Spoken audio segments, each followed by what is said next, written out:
Do I really have to say anything about this? Yep, there you go. All right.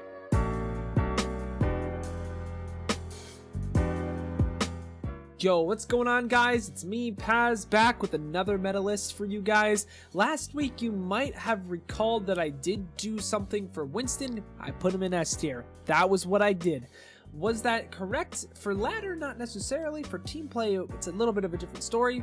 But without further ado, let's get right into it and into the list. All right, so with tanks, that's usually what we start out with here.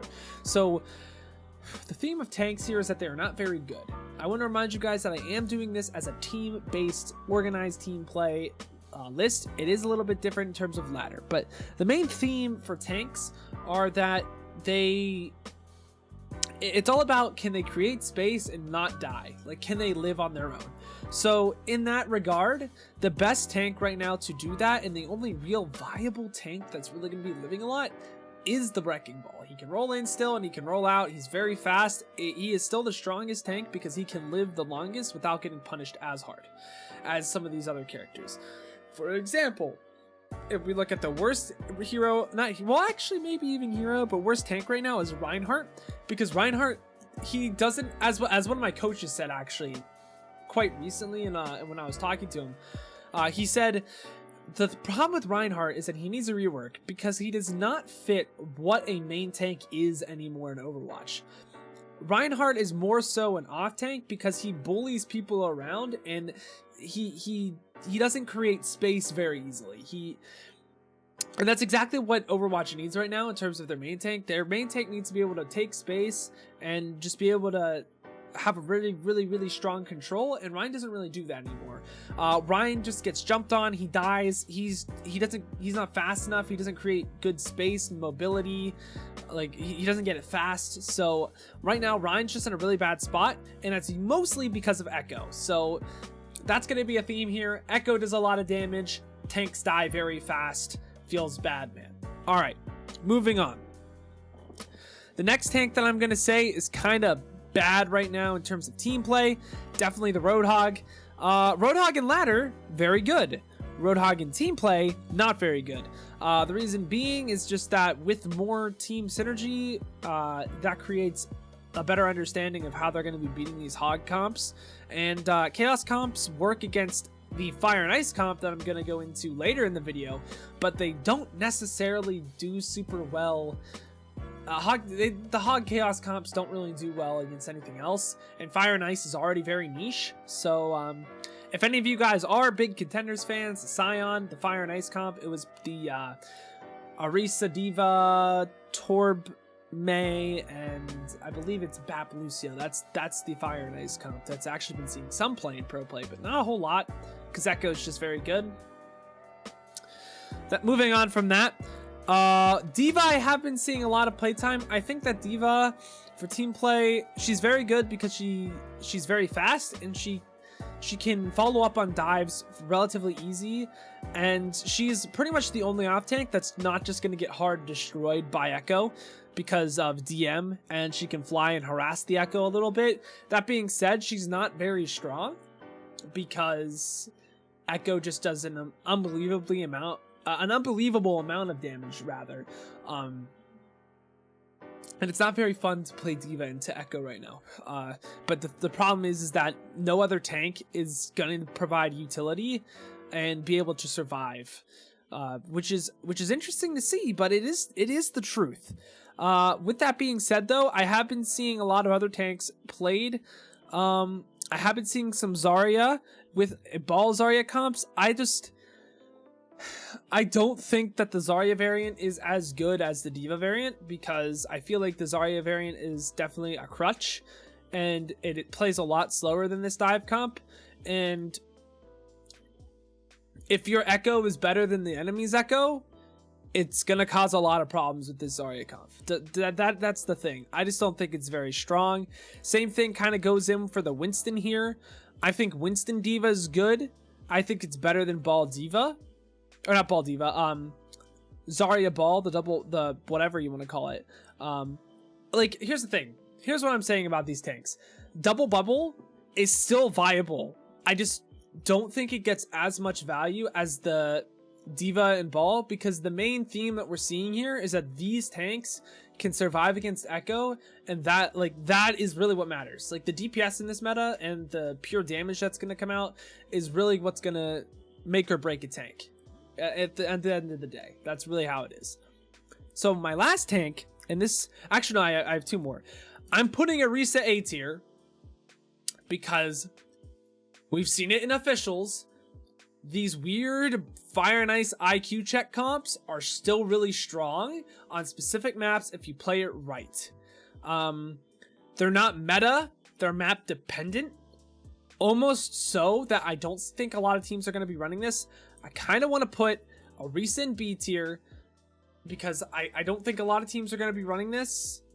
I'm going to actually put that the Winston and Zarya at A tier. Because they're like you're gonna see more double bubble. The Fire and Ice comp is still very strong, very, very good. Not sure if a whole lot of teams are gonna run it, but it's a niche comp that you can pick out and it's good. Honestly, I still think it's almost good enough to be an A tier to argue for it, but I think B tier is the tier that I think this is what we should do for future videos. B tier should include characters that are very niche, but the comp works. Not to the point where the comp is niche, but the heroes are niche in the comps, do well together, and then create something good. I think that's kind of how I want to structure this. And last but not least, Sigma, honestly, dude, maybe above Rhine, but Sigma is not good anymore.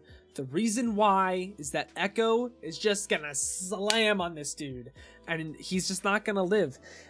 As I said, I'm gonna say it again and again. Echo causes problems. Echo is broken. It is just how it is.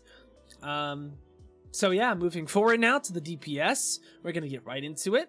Bastion, I'm sorry, you're D tier. I really don't need to say a whole lot about that. And Ladder, he's great because of the pure chaos, but the meta does not really go well with Bastion, to say the least. That being said, well, guys, do I really have to say anything about this? Yep, there you go. All right. So, Echo, guys.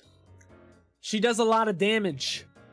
She has one of the best left clicks in the game. She has one of the best, if not the best, right clicks in the game. She has probably the best mobility in the game besides like Ball. Very, very strong mobility. Has one of the best ultimates in the game. And you think about it, also one of the best E's in the game. You sit there as a developer. Huh.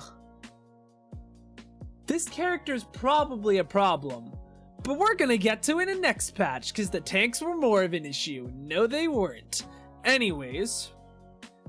Yeah, she's very strong with her damage, and you're gonna be seeing her a lot more until she's nerfed, and then you're still probably gonna see her because then she'll be balanced. I don't think she's fundamentally broken. I think she's overtuned, and I might make a video explaining what that means, but I think that's another thing that, yeah, definitely have to go into. Moving forward, Genji, I think, is a step above the Bastion. The problem is that Genji against Echo, you're just not doing enough damage. Echo. And a lot of these DPS are just going to be low tier, just simply because Echo. You know? Hanzo, I think, is a sleeper pick. I think Hanzo is very map dependent, and the problem with him is that he's very diveable, so maybe we put him B tier. I think he's very high B tier, low A tier. His new stuff paired with Echo, it's just a crap ton of damage. Excuse me, I can't get demonetized by YouTube, even though I'm not even a YouTube partner. That being said, like 90% of my viewers aren't subscribed. You should go subscribe. Very please and thank you. That's good grammar. All right, moving on. That was very cringe. Anyways, let's see. Next character, Junkrat. Also just not very good right now. Why run Junkrat when there's a flying artillery cannon in the air? I just don't think that really needs a whole lot of explanation. I'm not picking Doomfist right now, chat, because I do kind of want to see where he goes. I don't think he's good right now, but I think he's bottom C tier. I don't think he's as bad as Genji, but like if you're a god of Doomfist and team play, maybe you pull out a Doomfist comp and you try it out. But just remember, you probably want to pair an Echo with that Doomfist. Just a suggestion, a little bit of a suggestion, you know. McCree I think is A tier. I don't think he's quite S tier compared to Echo. To be honest, I don't think there's any DPS that's good as Echo. I think that she's just kind of the only one that's going to be S tier. But the thing is with McCree is that he's very solid, works very well against the ball, and is very good if you run it within a Risa comp. Again, that is all up to whatever you think as what's meta and what's not.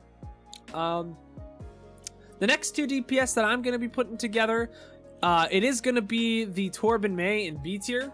I'm really going to be putting this Fire and Ice comp all in B tier, strictly because I think it's a very strong comp if you have very strong mechanical players and you can rotate very well. It's not an easy comp to play, but these characters do get value against this comp if they can rotate to buildings that Echo doesn't get a lot of value. Force fights on cart.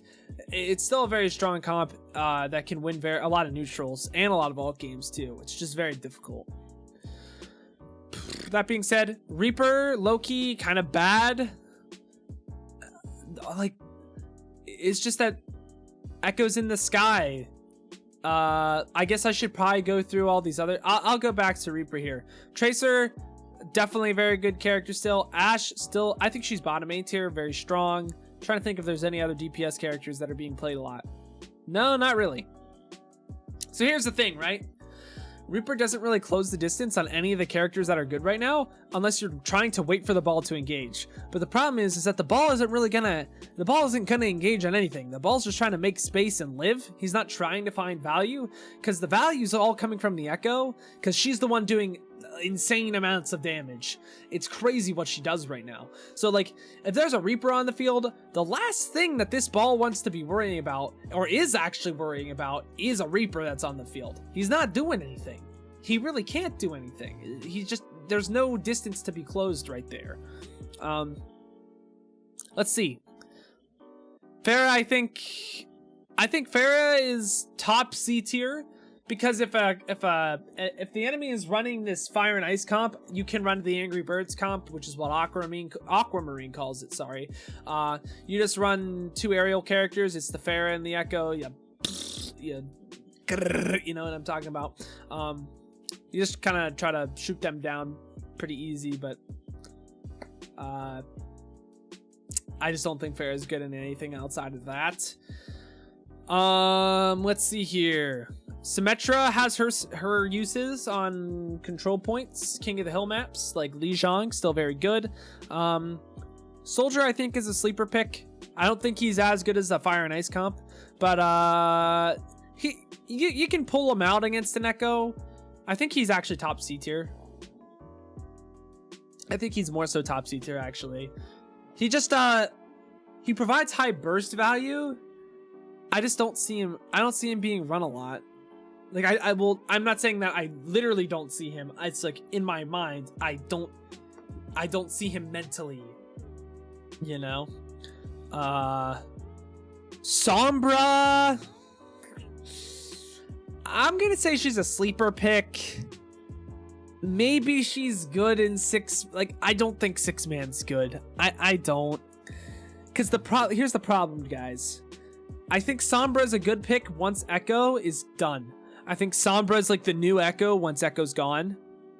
But right now, your Echo needs to be paired with a Tracer, or needs to be paired with an Ashe, or needs to be paired with a Hanzo. Needs to be not usually going to be paired with a Kree, but I still think Kree's very good. I think Echo Tracer is just so good right now, and it's not even Tracer, it's just Echo. I've been saying it so many times. And then yeah, I can't bring myself to bring Widow anywhere lower than B tier, because Widow is just one of those characters, guys. She's always gonna be strong. You hit the headshots, you're a Kovacs Kyle Andy, you'll do well. But then again, why run Widow when you can run Ashe, Kree, or Tracer?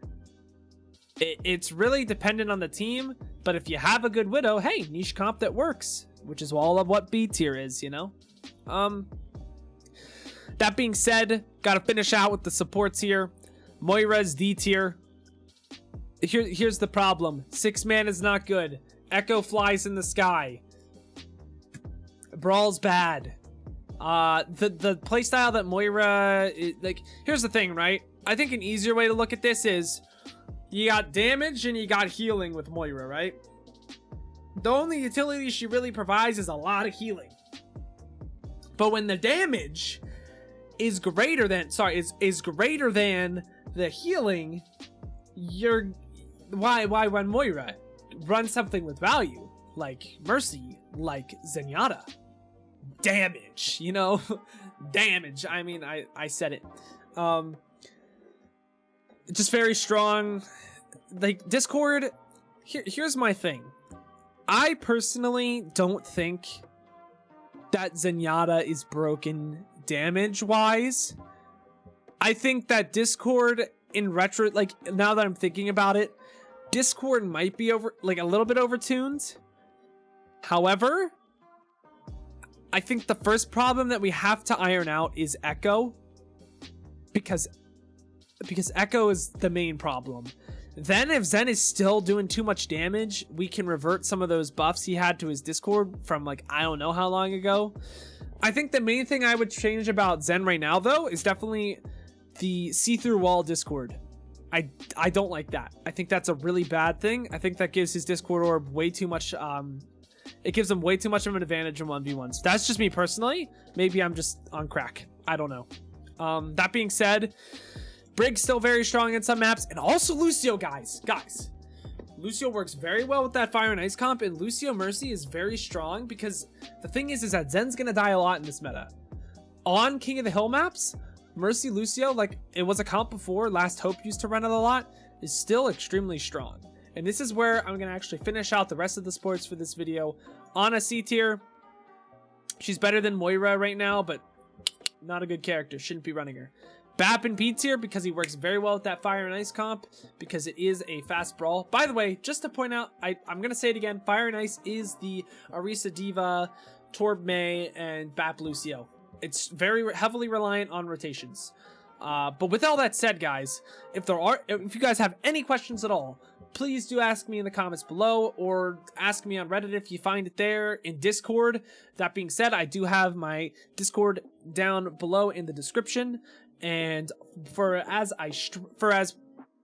my stream schedule, that is actually gonna have to probably change here pretty soon because I do have a lab at 6 o'clock on Monday and Wednesdays, which I could stream still at 4 p.m. Eastern every Monday and Wednesday, but I also have to figure out what my roommate is doing for that time.